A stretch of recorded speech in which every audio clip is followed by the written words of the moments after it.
Right. Yeah. It's really, I'm really fascinated by your journey. You know what I mean? And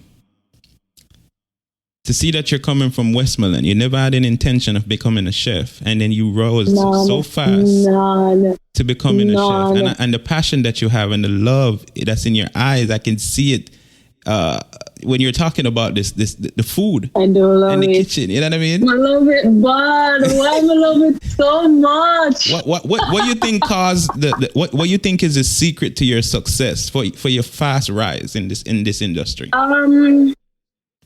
I don't know. I think that I've been so fortunate. Every now and then I'll forget, and then I'll remember just how fortunate I am, because I think out of, if 100 of us graduated in my year, I think there's maybe 30 of us working in the industry. You understand? And maybe 15 out of that 30 are doing their own thing, or have moved on to a different aspect of, the industry. It's a lot of things. I think who I am, I think I'm a natural leader. I think that when you meet me in the kitchen, right, I'm really no nonsense. I'm about the work, about the life. You understand? Mm-hmm. I've always had very high expectations of myself. I hold myself accountable. I apply the pressure to myself when I need to, and I've never needed anyone to tell me, work on your flavors, work on your this, work on your that. I've always known, I'm always analyzing myself and picking out, all right, I'm going to be focusing on this, going to be focusing on that, because this is where I think I should be, and this is what I need to do. And I think that when persons meet me, right, they get a sense of that. They get a sense that I'm a very serious person, I'm serious about their work. And so they're a little bit more confident in giving me the responsibilities. You understand? I also think that a lot of it is luck, a lot of it is timing. Being in the right place at the right time is so important. Meeting the right people is so important. I'm not necessarily a people person. I don't think that a lot of persons in the kitchen are.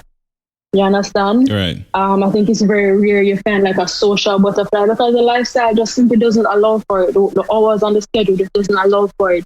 But I've been fortunate enough to make connections with chefs.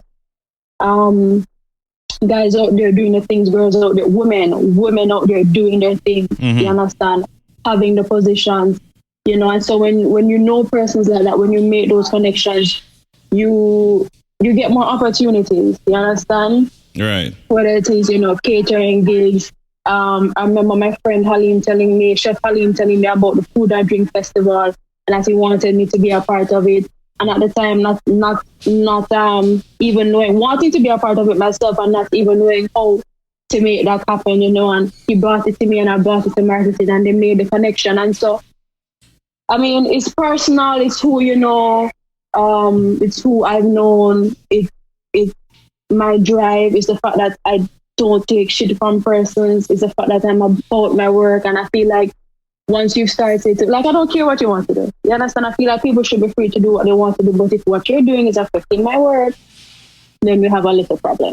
You understand? And it's that no nonsense. It's the fact that I rule my kitchen with an iron fist. Right. You understand? I try to be approachable. I try to be relatable. And I try to, encourage the team and keep them going, and to be jovial and to run jokes, because I love to run jokes. I'm quite loud. I love playing music in the kitchen. You understand? I love being on shift and having a good time.